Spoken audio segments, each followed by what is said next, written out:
Hey, folks, you're listening to Crossword, where cultural clues lead to the truth of the word. And my name is Michele McAloon. Have a fabulous book by Mollie Heningway on Supreme Court Justice Samuel Alito. It's called Alito, the Justice Who Reshaped the Supreme Court and Restored the Constitution. It is a great book, and a couple books I've been putting out recently. Great graduation gifts for your high school senior, for your high school college senior. These are books in civics. These are books that are part of the national discussion and would be a gateway to making us all civically more minded and smarter as we come up on the 250th anniversary of the signing of the Declaration of Independence. You got any comments? You can contact me through my website at bookclues.com. Thanks. God bless. Happy listening. All right, folks, I have a guest on today that you would not believe. It is Miss Mollie Heningway of so many things, of Fox News, of The Federalist, of Hillsdale College. It's a real honor to have her on to talk about her book, Alito, the Justice Who Reshaped the Supreme Court and Restored the Constitution. It is put out by one of my favorite publishers. It's the first book in the series of Basic Books, but it's Basic Liberty, an imprint of Basic Books. And the editor is a good friend of both Ms. Heningway's and mine. So Mollie Heningway is a senior editor at The Federalist. She's a senior journalism fellow at Hillsdale College, a Fox News contributor. She's a regular member of the Fox News All-Stars panel on Special Report with Bret Baier. I really like Bret Baier. And her work has appeared in too many journals to name, but she is definitely a face on the conservative and the liberal national conversation. Mollie, welcome to the show. It's great to be here with you, Michele. It is so great to have you.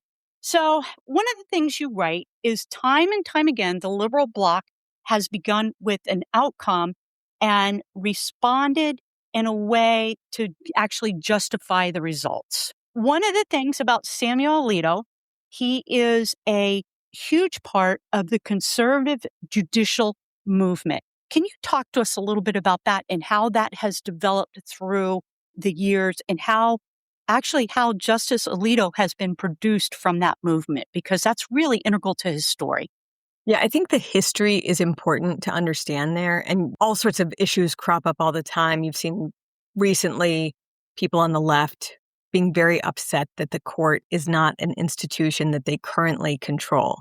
But they really did control it for many decades, and they kind of got used to controlling it, where it was this approach with the court to have the court declare that the Constitution or a certain statute said what the justices wished it said or what they wished the people had voted for.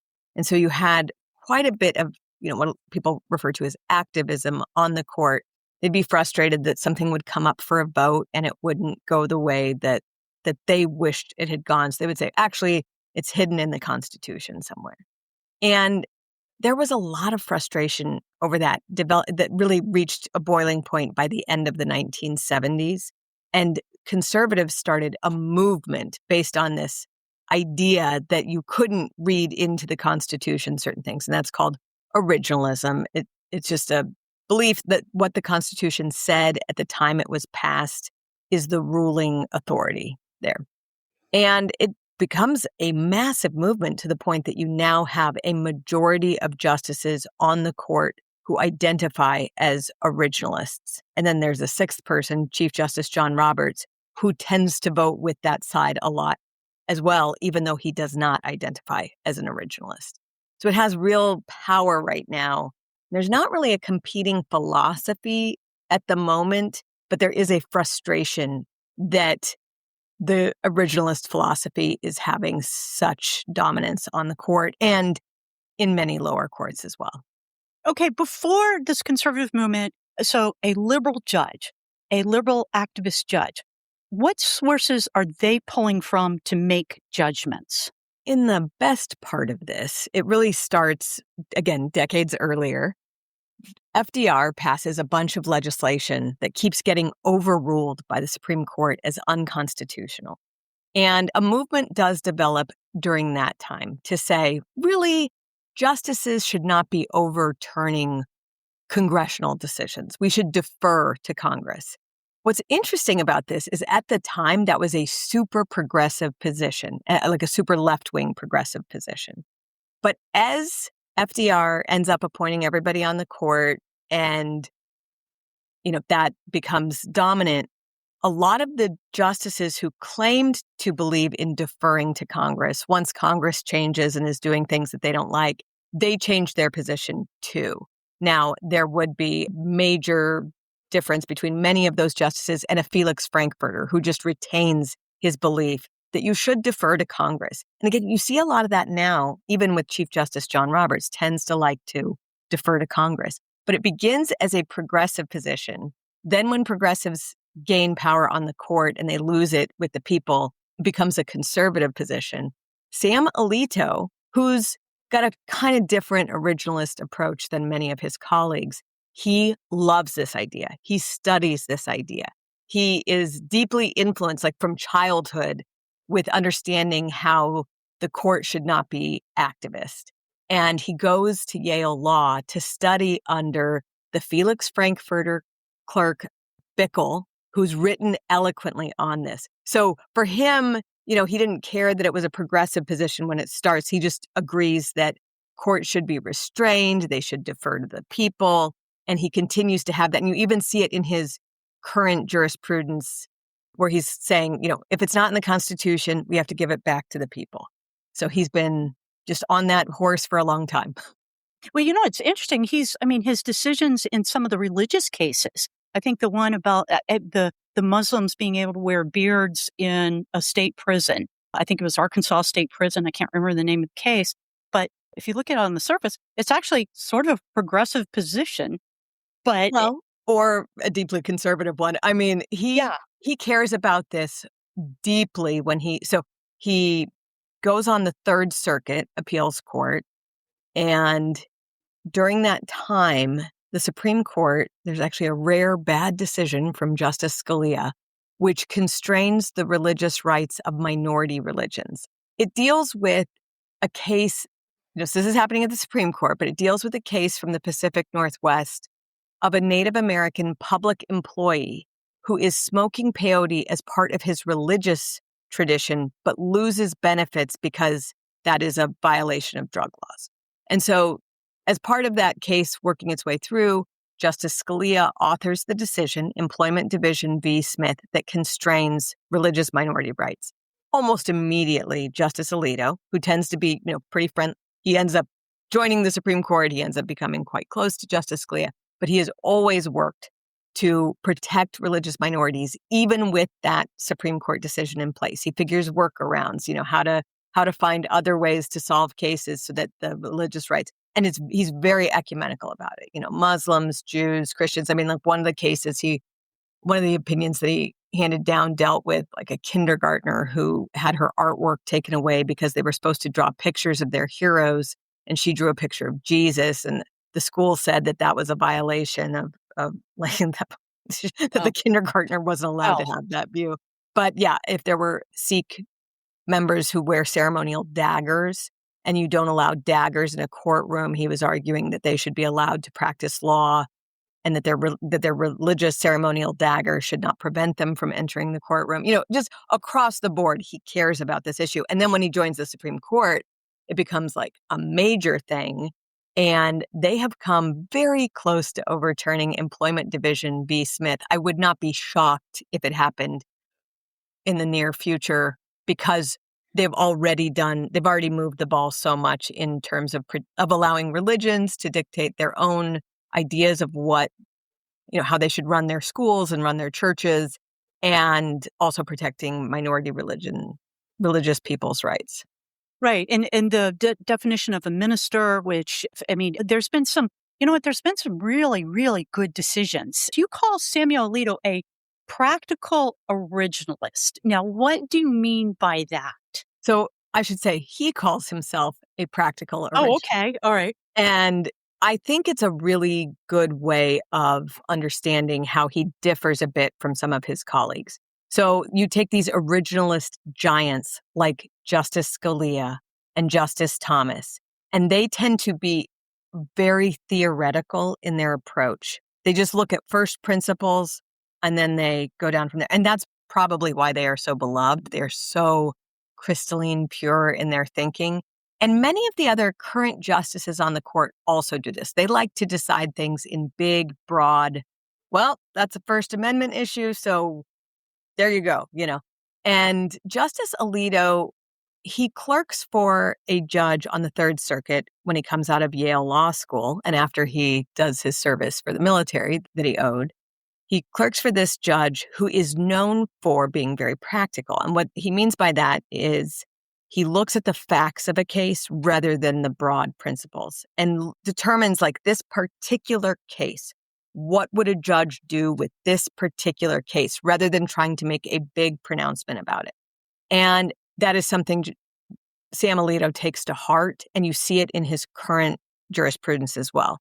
So to give kind of an example of that, there was a case dealing with a group that calls itself a church that is mostly known for protesting and just attacking the families of deceased military members. They just cruelly attack these people at their funerals, and will say at the funerals of their dead sons, and they'll say horrible things, and they protest and their signs.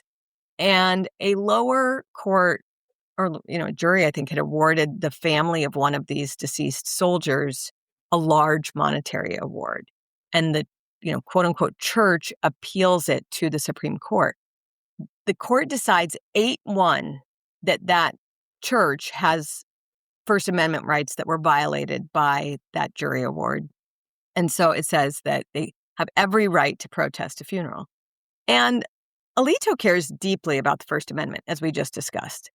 He just thinks that if you looked at the particulars of the case, that some of what was said in the majority opinion just doesn't hold up. So they say, well, they were protesting the government and they're allowed to do that even at this funeral. And he looks at the specifics and he's like, actually, no, if you go back to the original trial record, they weren't protesting the government. They were protesting this kid and his religion and his family.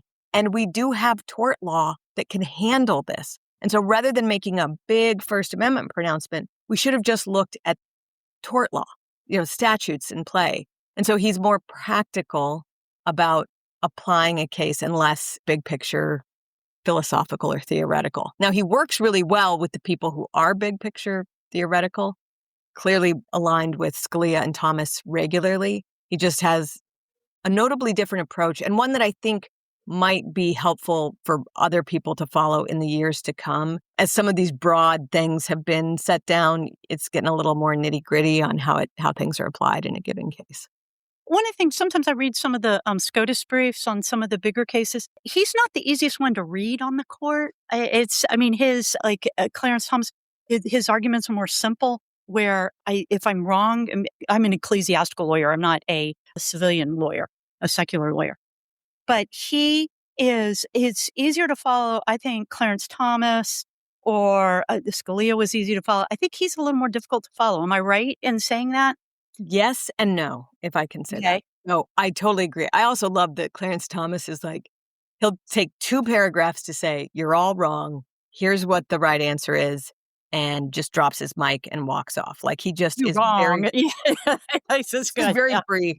And then there are really engaging writers. There are entire books written about the dissents from Justice Scalia. And he had such he's so funny and biting and right, was hilariously mean, but in a way that nobody took personally. It's just fun to read that. But you said easier to read. And here's where I would say, so when you have these big, broad, big picture, but 2-paragraph things or really colorful writing, it actually can be hard to apply that when you are an appeals court judge or when you're a U.S. attorney trying to decide what's the right approach here. Alito served for 15 years as a lower court judge. He had to apply Supreme Court jurisprudence to all of his cases. So he kind of thinks, are we writing clearly and specifically enough for a lower court judge to know exactly what we mean? And so he will be very specific because this statute says this thing, this is how it should be applied, basically. And so for us, I think it is more fun to read a Thomas or a Gorsuch. I think is very fun to read right Right. now. Yes. But if you are in the business of applying the law in a as a judge, I actually think Alito might be the easier one to read. One of the things that your book, I think, does brilliantly, and I haven't read a compendium of this sort, but really it's almost a tell all of the Supreme Court, of how cases are made up to the Supreme Court, of the individuals that are currently serving and some that have served in the past, how the originalists, they have different jurisprudence, and how they come about it is very differently. And one thing that you wrote about Samuel Alito is that he tries to bring as many as he can on to the decision, which that's probably not an easy task. It's just everyone has different skill sets. And I think this is, again, if I can just take a recent example of how we saw this work out. There was this big case this term dealing with whether the Voting Rights Act requires Oh, you to set up racist gerrymandered districts. right, right. And the court ruled 6-3 that, in fact, the Voting Rights Act does not require you to be racist. And in fact, the whole point of the Voting Rights Act was to support the 15th Amendment to the Constitution, which explicitly forbids being racist in anything to do with elections. Okay, so it's a 6-3 decision authored by Sam Alito. But there's this concurrence, meaning, there's sometimes like justices want to write that they are with the majority, but they want to emphasize a different point. And Clarence Thomas writes a concurrence that is joined by Justice Gorsuch, which is basically that the entire Section 2 of the Voting Rights Act is unconstitutional, probably, or it's just a big picture thing. I actually think he's probably right, but he only got one person to go along with him on that, right? So you don't have a majority opinion with that. Alito writes the majority where he gets 6 people on board to say, the Voting Rights Act, Section 2, does not require you to set up racist gerrymandered districts. By being, again, more practical about what he's dealing with, who's on the court, what they're willing to do, he figures out the maximum position that you can take in the right direction, even if he maybe agrees with Clarence Thomas about the underlying Voting Rights Act. And so the way I always think of it is Thomas plants his flag. Oh, by the way, one thing I just love is that for the longest time, people who were awful toward Clarence Thomas, like the New York Times, they were Right. always mocking his influence and saying, oh, he just follows Scalia, and very race-coded attacks on Clarence Thomas. Like, he's not his own man. He couldn't possibly be this smart. And following Scalia's death, it's become impossible for even the New York Times to say things like that anymore. They have to concede he's this giant on the court. So I love the acclaim that Clarence Thomas is getting, long overdue. But he's this guy, he just says, here's where we should be. I'm right. Y'all know I'm right. And he doesn't really care if anybody joins with him. He is very confident in his position. He's just unafraid to say what he thinks, that when they have wrong decisions, they should overrule them as quickly as possible. He's just a very clear thinking person. And then Justice Alito is saying, okay, I agree, we should be over there. How are we going to get there? So they work together very well, but they have very different strengths. Someone put it to me that Thomas's chambers are like the deployed aircraft carrier, and Alito's chambers are like the Green Berets. They're like, okay, we got this big mission, but what are we going to do to gain ground right now? A couple questions that I have from that. One thing that I think has been very, very upsetting, and I want to go back to that Louisiana, because Calais case was Ketanji Jackson Brown's reaction to it. What does this say about us right now? What does this say about this particular court? And it's interesting. Yes, they have New York Times has attacked Clarence Thomas, but boy, they sure have given, Ketanji Jackson Brown a room that I don't want to be unchristian here, but let's go. Well, my favorite comparison is how they treated Neil Gorsuch when he came on the court. Neil, like, I'm on a Justice Gorsuch is someone he's an orator, and they mocked him for this. They're like, oh, this kid justice who just joined the court. How dare he think he can talk as much as he's talking? It's embarrassing. We're all embarrassed for him. And then Ketanji Brown Jackson shows up on the court. She literally speaks like twice as much as he did in his first term. And they're like, oh, isn't she just amazing? She's just very confident in herself and she's not afraid to get in there. Those types of double standards for the justices are intolerable for a lot of them. They don't care if they're all being attacked for the same thing, but when one side is traveling the world, drinking the finest wine and having, partying with Beyonce and getting nothing but accolades, and then other people have every detail of their lives scrutinized and they can't go out to dinner with their wife because they'll be attacked. It's just very difficult. But specifically to what Ketanji Brown Jackson did in this case, I think it's pretty obvious that the other justices don't have a high regard for her legal reasoning. But she is dangerous in that way. I don't play poker, but I have friends who play poker, and they say that playing poker with someone who doesn't know anything about the game is actually much more dangerous than playing against a formidable opponent. And I think there's an aspect of that with her, but she made some huge errors here. Okay. If I can just back up for a moment and say, Please. in the book, I tell the story about how the liberal justices delayed the release of the Dobbs decision while, even though the justices who authored and signed on to the Dobbs decision had their lives being threatened, and they had asked their liberal colleagues to please get it out so they wouldn't be killed, and instead they slow walked it for 7 weeks. My book comes out and says that. At the same time, there's reporting that the liberal justices are slow walking the Calais. I don't know how to say the word. The Calais. Yeah, I I hope said you're right. Calais. I think Calais because of Calais, France. So Calais. Okay, great. Okay, so Calais. Not that we don't have a long tradition in this country of pronouncing foreign places very Very differently. badly. Here, but so that decision is actually first argued more than a year ago, but then it gets a rehearing in October of the previous year. So they've got nothing. It's the only decision from October that hasn't come out yet. And there's reporting that it's being slow walked. Well, after my book comes out saying that they use this as a political tactic, the liberal justices do. Well, finally the decision comes out. And then more slow walking appears. I just think it's interesting that they do finally get the decision out. All these states are like, well, if we're not required to be racist with these Black majority districts, we're going to clean up the constitutionality of these districts immediately. And then there are all these, motions toward the Supreme Court that are denied. And the two other liberal justices are smart enough to not say anything. But Ketanji Brown Jackson writes this fiery dissent, and Justice Alito responds to it with a footnote that is essentially, I wasn't going to say anything, but y'all did have this since October, and we're already pretty delayed. Thereby, I think, confirming that earlier reporting that they were slow walking this for political gain. If they could keep it dragged out until the very end of the term, it would help their political party, the Democrats, not face redrawing of congressional districts that might cost them a couple seats, or, many seats, actually. Wow. I tell you, there's such an argument for merit-based promotion, right? I actually think the Democrats should have picked someone who they thought a little bit more about whether she was savvy.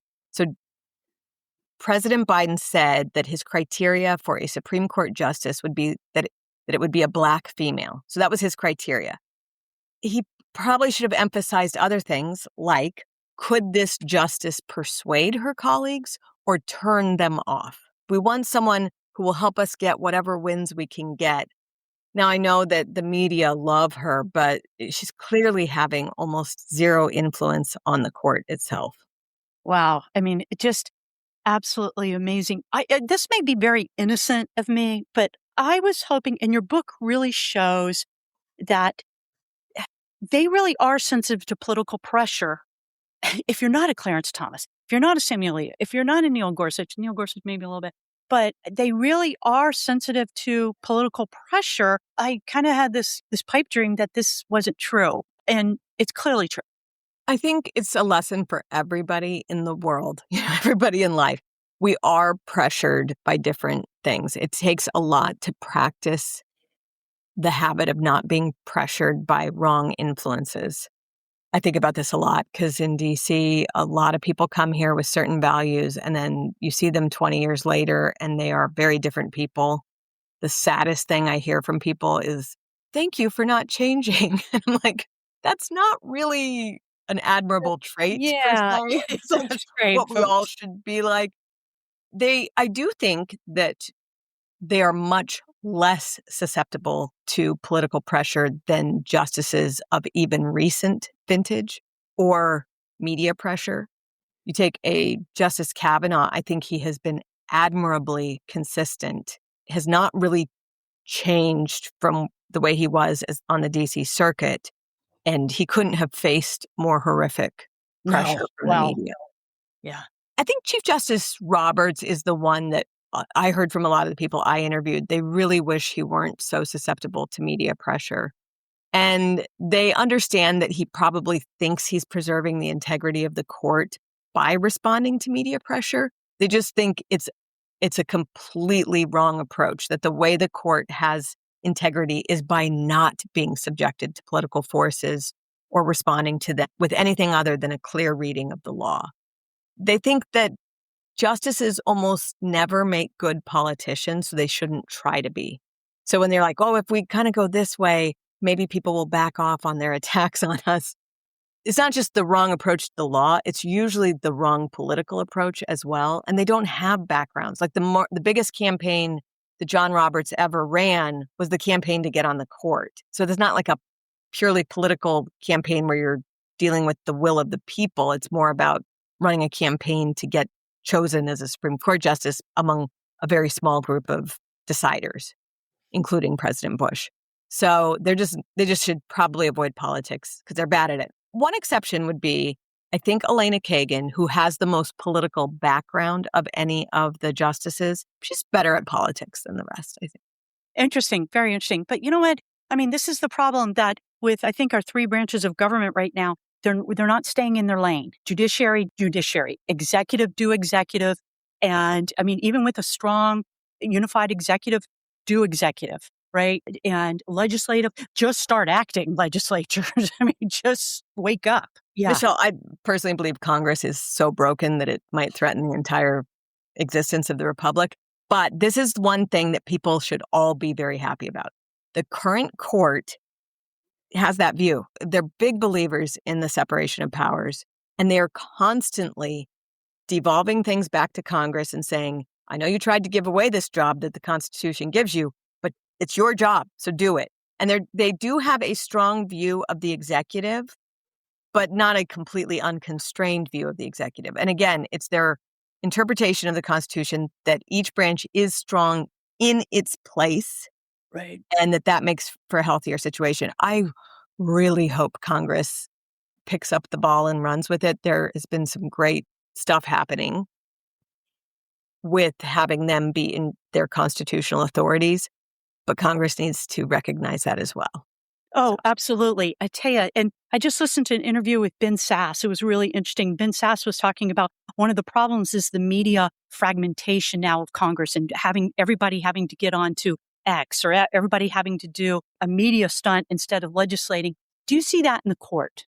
I actually get into this in the book a little bit. There's a word for it, demos prudence. Yes, I love that. Lanny Guinier is a big proponent of this, where when you have no power on the court, you speak directly to the people. Ruth Bader Ginsburg did this a lot. Obviously, Ketanji Brown Jackson is, but so are the other liberal justices. I think it would be very bad for the court to have cameras in there. I think it would completely destroy the court. And I would love to see cameras out of the House and the Senate. They don't do anything other than perform for the camera. They do nothing. I know how serious they are about something by whether it's in front of a camera or a closed hearing. If it's a closed hearing, they might be getting something done. They do almost no closed hearings or private transcribed testimony from someone they're doing oversight on. It's all for what can get me a clip that can go viral, that can help me with my fundraising. We have had a recent technological change on the court where, they've always done oral arguments publicly. You can go hear them. I just show up and go to them sometimes. many other Americans do, but they've now started streaming them live. They used to Right. record them and release them later. I think that has probably increased somewhat the performative nature for some of the justices, but I don't think it's a huge problem right now. One last question, retirement. And I know you hate this question, but Clarence Thomas and Samuel Alito, they're not young men anymore. Where do you think they are in that? Ever since people found out I was writing a book on Alito, they figured that meant he must be retiring. I don't quite understand the logic there because it's my book and he's the one that Right. would be making a decision. But given all of my interviews and who I talked to, I do not think he's retiring at the end of this term. And his chambers, people close to him did get the word out when there was increased speculation that he would be leaving, that he's not leaving. So that's been credibly reported by multiple solid Supreme Court reporters. And Justice Thomas also got the word out that he's not. For some reason, I'm not therefore convinced that Thomas isn't possibly interested in retiring. I know that he has always said he is leaving feet first. And he quite recently became the second longest serving justice in U.S. history. He would have 2 more years before he had the number one record. I do think that's kind of been a goal of his. He was put through so much racist horror that I think he views it as like a matter of Black pride that he not ever Sure, let but them just win. human pride. I just want to say, it is human pride, but I do think there has always been a racial component to the attacks on him that we can't Absolutely, yeah. ignore. It's really horrible what the left has done to him. He's been very clear about that, but I think his main goal is to make his enemies suffer. Good. So I don't know if that means that he might consider retiring rather than dying under a Democrat president or something.